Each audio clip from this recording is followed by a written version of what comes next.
Bonjour et bienvenue à l'éveil au secret de la vie. Allô tout le monde, bonjour. Salut. Allô Brigitte, ça Salut. va? Oui, ça va bien toi? Très bien, on a passé une belle semaine, c'était le fun, oui, ça va Bon, très bien. Moi aussi, puis en plus il fait beau dehors. Ben c'est oui, là, merveilleux. c'est merveilleux.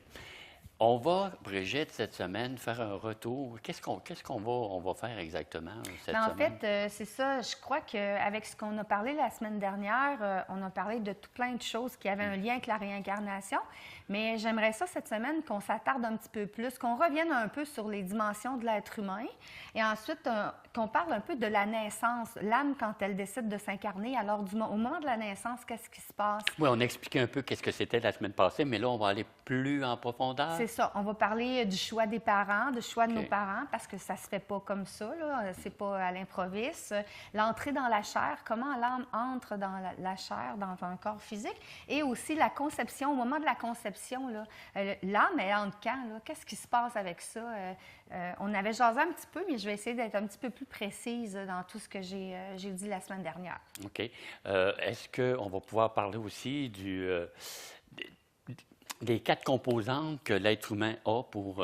Oui, bien c'est ça. Je vais commencer avec ça. Oui. Je vais commencer en vous faisant le retour un peu là-dessus. Alors, je vous avais dit la semaine dernière qu'on avait le corps physique. Hein? Notre corps physique, Oui. ça, tout le monde sait c'est quoi. Alors, quand on meurt, c'est un corps C'est nous, qui là, naît. présentement. Alors, c'est ça. C'est notre chair, c'est la matière. Alors, quand on décède, on retourne à la terre, c'est de la poussière, c'est de la matière, ainsi de suite. Fait que ça, c'est le corps physique. Ensuite, on a l'esprit, qui est l'âme en tant que telle, qui, elle, est l'énergie divine, en fait. On a ce qu'on appelle l'enveloppe qui entoure l'esprit, qu'on appelle le périsprit. C'est le nom que les entités donnent à cette enveloppe-là. Alors, le périsprit, j'expliquerai qu'est-ce que c'est, je vais plus venir là-dessus. Et le cordon d'argent. Alors, Oui, qu'est-ce ça que aussi, c'est on que a le effleuré ça, cordon on va l'expliquer Oui, plus. c'est ça. OK. C'est qu'en fait, ben, je vais y aller avec ça. Oui. Le corps physique, en fait, on sait que quand on est, on a 2 parents qui fabriquent un corps. Un corps est fabriqué par la mère et ensuite, ben, tu as l'expulsion, l'évolution, c'est tout ça. Et le corps physique retourne à la terre au moment de la mort. Ça, tout le monde est conscient de ça. Je n'ai pas à revenir beaucoup là-dessus. Pour un âme, OK, s'incarner dans un corps de chair, c'est très pénible, c'est comme une prison, c'est très lourd, c'est difficile. Alors, c'est une épreuve, venir pour une âme, s'incarner dans un corps physique. Alors, le corps physique est une enveloppe dense pour l'âme. Alors, ça, c'est clair, c'est comme ça. L'esprit en tant que tel, l'âme, on peut dire esprit ou âme, en fait, c'est l'énergie divine. Alors, c'est ce flux d'énergie divine-là qui nous vient de la source, qui est individualisé en tant que pour chaque personne. Alors, on est unique, on est éternel aussi.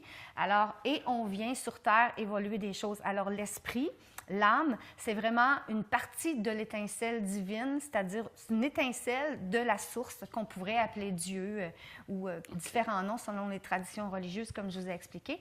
Mais j'ai eu une question qu'on m'a posée face à ça, mais l'âme, c'est bien beau, mais quand un médium ou quelqu'un dit qu'il voit une âme, mais... Ou qui est en contact avec une Oui, âme. ou qui est en contact avec une âme. Être en contact, l'entendre, ça va, mais quand on la voit, comment on peut la voir si c'est une énergie? Mais en fait, c'est qu'elle est dans une enveloppe qui est permanente à l'esprit, qui permet à l'esprit d'avoir son individualité. Alors, c'est le périsprit. C'est comme ça qu'ils appellent ça. Le périsprit? Périsprit, OK? OK. Périsprit. Alors, cette enveloppe-là, elle est permanente à l'esprit. Alors, quand on meurt, cette enveloppe-là, elle est toujours là avec nous. J'explique toujours le périsprit aux gens qui veulent comprendre qu'est-ce que c'est. Exemple, quelqu'un qui, dans son corps physique, se fait couper un doigt. OK? Souvent, la personne qui se fait couper un doigt va nous dire « je le sens, mon doigt ». Je l'ai plus, mon doigt, Le mais plus, je mais le sens. il est encore Oui, là. je me Ça fais arrive, couper ça, un ouais. bras, je l'ai plus mon bras, mais je le sens, ou ma jambe. J'ai plus de jambe, mais je la sens, ma jambe. Mon oreille, j'ai une oreille de coupée, mais je la sens, mon oreille. C'est parce que le périsprit, l'enveloppe de l'âme, elle a la même forme que le corps physique, mais semblable. Alors, comme elle a la même forme, quand même si on n'a plus la partie physique du corps, l'âme, elle, le périsprit, a cette forme-là. Alors, c'est ça qu'elle ressent, la personne. OK. Elle ressent l'enveloppe de son âme. Ah. Alors, c'est le périsprit, c'est ça. Ça a la même forme qu'un être humain physique, sauf que c'est beaucoup plus léger. Bien, au niveau, c'est fluidique, alors c'est au niveau des énergies. Et c'est ça qu'on voit OK. apparaître quand on est médium ou qu'on voit des entités. OK. Et là, on me posait souvent la question aussi, ouais, mais ça apparaît, pourquoi des fois on voit ça très sombre, très noir, et pourquoi des fois on voit ça très lumineux? OK? Pourquoi des fois c'est très lumineux, plein de belles lumières blanches, ou bien c'est sombre, c'est gris, ça va aller même jusqu'à les teintes de noir, et des fois ça va être tangible au point de ressembler vraiment, de se manifester dans la même forme qu'un corps physique, on le voit vraiment comme ça. Mais ça dépend de l'évolution de l'âme. Ah. Alors, plus que l'âme est évoluée dans le sens que quand on vient sur Terre, je l'ai dit la dernière fois, on vient travailler toujours deux composantes, hein? Oui. Soit les connaissances, hein? Ou soit on vient développer son sens moral. Et plus que l'âme vient vivre des expériences et évolue et développe son sens moral, alors les valeurs de l'honnêteté, de l'amour, de toutes les facettes possibles, que ce soit toutes l'alcoolisme, on en a parlé la dernière fois, toutes les facettes qu'on peut de la vie. De la vie, en fait, plus que l'âme apprend des leçons sur le plan moral et qui apprend des connaissances au niveau intellectuel sur différentes choses, plus elle devient, elle s'épure. Alors, elle s'épure, ça veut dire qu'elle devient de plus en plus lumineuse. Ah, OK. OK? Alors, plus on met de l'amour, moi, je parle beaucoup d'amour quand j'explique ça, dans le sens que plus on a d'amour et qu'on est conscient de qui on est, plus on est lumineux. Alors, cette lumière-là, le périsprit, en fait, je pourrais expliquer ça aussi quand je te regarde, Alain, et que des fois, on dit, il y a des gens qui disent qu'ils voient l'aura de la personne. Oui, j'allais t'en parler de ça. Oui, hein, bien, ça m'est déjà été dit, ça. Ben, Je vois ton aura, il y a ça qui ne file pas. Hein? Bien, l'aura de la personne, en fait, c'est cette lumière qui habite le périsprit. Donc, c'est l'étincelle divine de l'âme qui est de plus en plus lumineuse. On l'a tous, cette étincelle divine-là. Mais le périsprit, au départ, il est très dense, hein, très opaque. Et plus tu développes l'amour en toi, que tu mets cette énergie vibratoire d'amour-là en toi, plus il devient lumineux. Alors, c'est ça qu'on voit transparaître à travers les personnes. Et quand une entité se manifeste, bien, c'est justement... Alors, quand on le voit très lumineux, c'est qu'il est empli d'amour, il y a beaucoup de lumière en lui. Et quand on le voit très sombre, bien, c'est des jeunes âmes qui ont besoin beaucoup d'évolution, qui ont besoin d'expérimenter beaucoup dans la chair, dans la matière, dans la vie sur Terre, pour apprendre, hein, apprendre des leçons morales ou des leçons intellectuelles, des choses. Très intéressant, Brigitte. On va passer à une petite pause, 2 minutes, pas plus, puis on revient. Merci. On est de retour, Brigitte, et juste avant la pause, on parlait des esprits. Et moi, tu me disais que ça peut se manifester, on peut les voir même, en tout cas. Et est-ce que c'est juste au niveau des jeunes esprits qu'on peut visualiser, qu'on peut se rendre compte, ou quand on est, c'est tout illuminé, on peut très bien même voir des visages, si on... Oui, il faut faire attention, il faut que j'explique comme il faut. Oui. Peu importe que ce soit un être de lumière ou que ce soit un jeune esprit qui manque un peu d'évolution ou qui n'a pas vraiment à l'intérieur de son âme, mais que l'âme en tant que telle n'a pas acquis un certain niveau d'évolution, oui, elle peut se manifester. Tu sais, quand je parle de jeune âge, de jeune âme, je parle d'âme moralement pas très évoluée. OK? Ça pourrait être sur Terre, exemple, parce qu'on reste ce qu'on est. OK? Alors, c'est pas vrai que quand on part de l'autre côté, on change.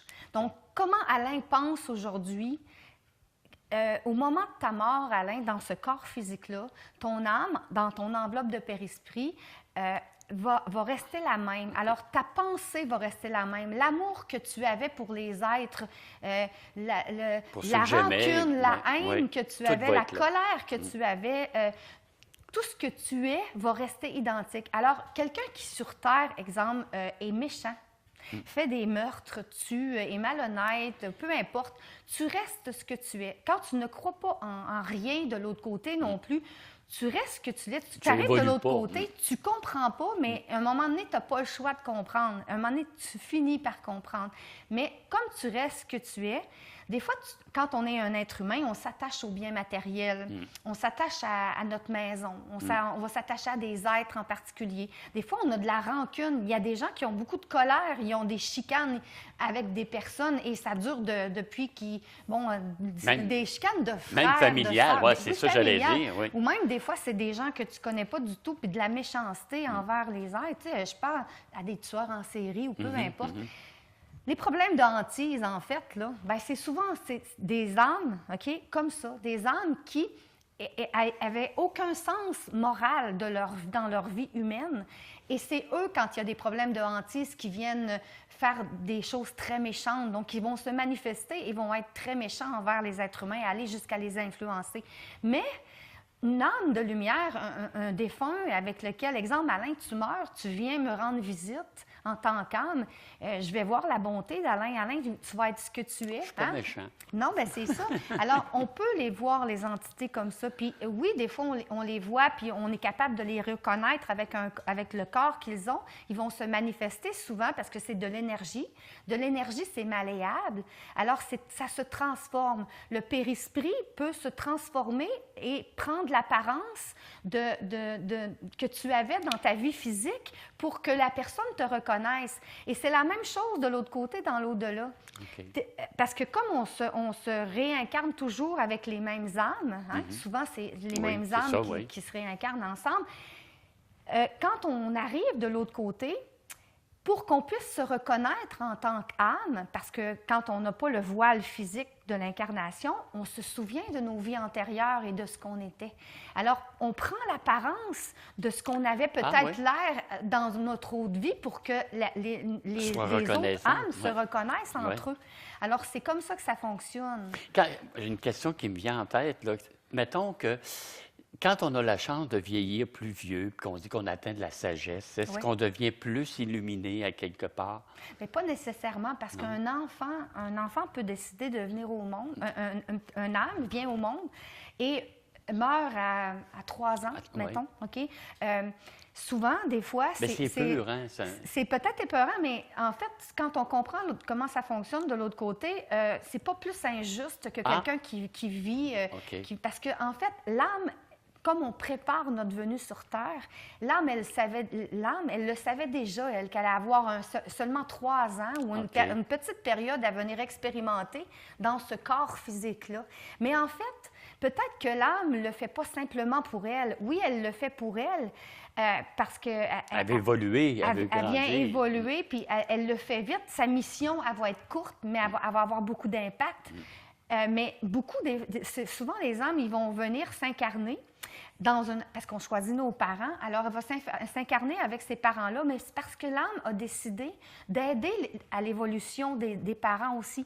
C'est souffrant de perdre son enfant jeune, mais ça fait grandir quand même. Ça fait pas grandir. Physiquement, n'importe qui, humainement, n'importe qui va dire, voyons donc, il n'y a rien de plus horrible que perdre son enfant jeune. Mais souvent, on se rend compte que ces petits-enfants jeunes-là, quand ils viennent au monde et qui meurent jeunes, on leur parle et on a l'impression que c'est des vieilles âmes. Alors, mais ils viennent faire évoluer les parents aussi. Parce qu'à travers ces souffrances-là, les parents évoluent énormément. OK. Et c'est déjà tout décidé d'avance, tout ça. OK. Excuse, je sais que le temps file, puis je voudrais qu'on passe au travers de tous nos sujets. Vu qu'on parle des jeunes, si on parle de la naissance, est-ce que c'est pareil pour chaque esprit ou chaque âme? Mais quand on s'incarne, en fait. Quand on s'incarne, oui. OK, mais non, parce que des fois, des jeunes âmes. Alors, quand je parle de jeunes âmes, je parle d'âmes pas très évoluées, qu'il n'y a pas beaucoup de bagages moral, intellectuel. Eux, ils ne prendront pas le temps, vraiment, dans l'au-delà, dans l'astral, de se préparer. Alors, ils sont vite, là, un âme, mais oui, un âme un peu, tu sais, comme quelqu'un écervelé, là, qui ne s'arrête pas sur ce qu'il vit, puis qui fait n'importe quoi, puis il arrive toujours des bad luck, puis il est gauche. Il est gauche. Les conséquences de ses gestes, il réalise seulement après. Il ne prépare pas d'avance, il ne planifie pas. Alors, c'est un peu la même chose. Alors, tu restes ce que tu es, comme je t'explique. Alors, il s'incarne vite. Puis là, ils n'ont pas bien préparé leur incarnation et souvent, on est libre de nos choix. Donc, c'est ça. Alors, ils s'incarnent vite. tout ça, ça va vite leur affaire. Mais les âmes plus évoluées vont prendre le temps avec leur guide de bien préparer leur incarnation, de vraiment, vraiment choisir comme il faut le but de l'incarnation qu'ils veulent vivre. Qu'est-ce que je veux venir travailler, moi? C'est quoi mon plan de vie là, que j'ai établi? Qu'est-ce que je veux? Est-ce que je veux développer mon sens artistique? Est-ce que je veux développer mon sens de l'honnêteté? Est-ce que je veux développer mon sens du respect des autres, du partage?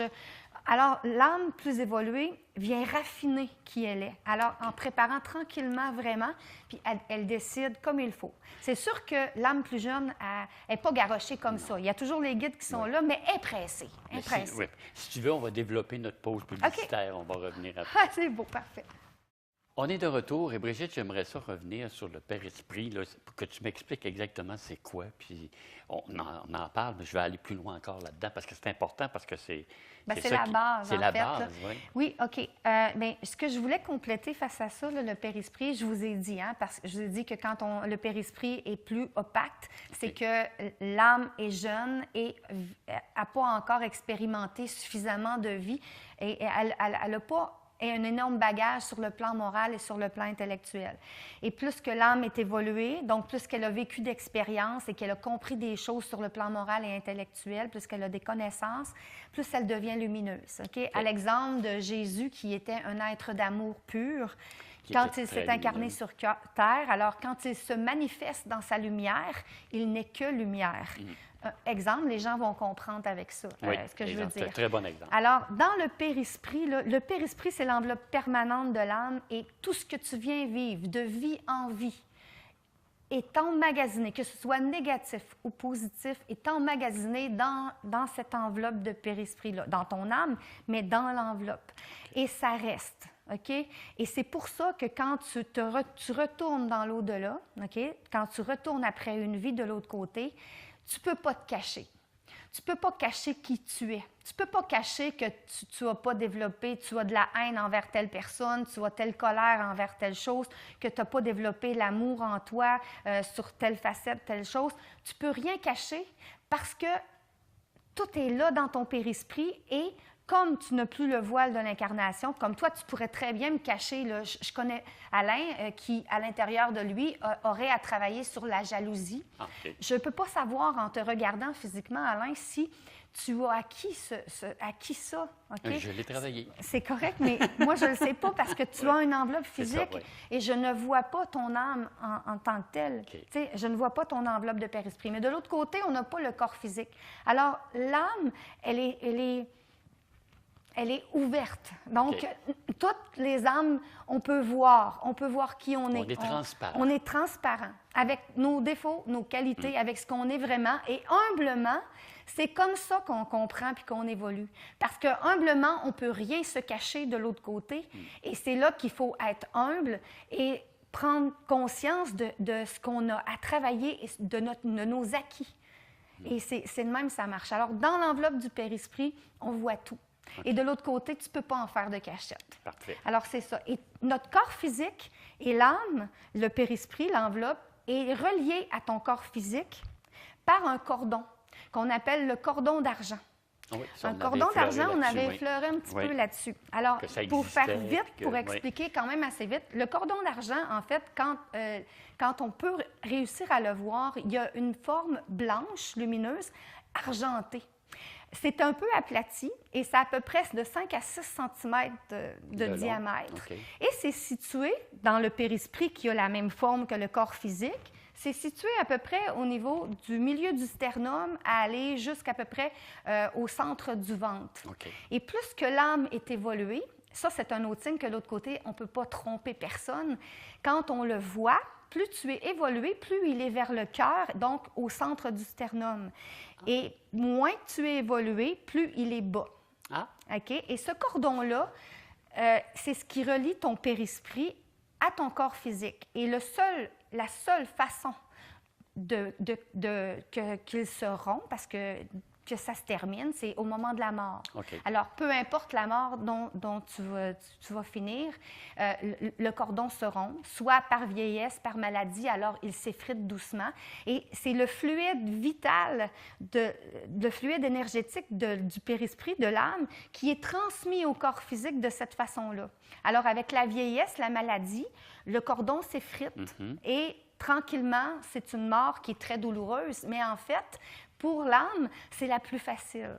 Tandis qu'une mort brutale, un arrêt cardiaque, un accident brutal, le fluide vital, il ne s'effrite pas. Alors, le cordon, il se rompt. Alors, ce que les entités disent, que les esprits disent, c'est que il y a une sensation de brûlure qui est ressentie. Oh. Parce que ça se fait vite, mais ça ne dure pas longtemps. Okay? Et souvent, quand c'est une maladie, c'est un accident brutal, il y a le moment d'inconscience, l'âme ne souffre pas, le corps ne souffre pas, la personne ne souffre pas parce que souvent, l'âme quitte avant même que ça se rompe, mais il y a quand même cette sensation-là au niveau du périsprit qui est ressentie, qu'on nous dit. Et c'est vraiment au moment de la mort que ce cordon-là se rompt, et c'est par ce cordon-là que l'énergie est transmise au corps physique. Au même titre que le bébé dans le ventre de sa mère est nourri par le cordon ombilical. C'est le fluide d'énergie, le fluide vital. C'est la même affaire. Mais, et le fœtus dans le ventre de sa mère, il ne sait pas qu'il y a une autre vie après. Là. Bien, je veux dire, on présuppose, on pense. Et alors, c'est ça. C'est le même principe. Alors, si vous voulez comprendre le cordon d'argent, c'est un peu la même chose. Ah, mais c'est bon. C'est une belle image que tu nous donnes, une belle référence aussi. C'est comme le bébé a besoin du cordon ombilical. Il n'y a pas le choix pour se nourrir, pour progresser, pour grossir. Le bébé a besoin.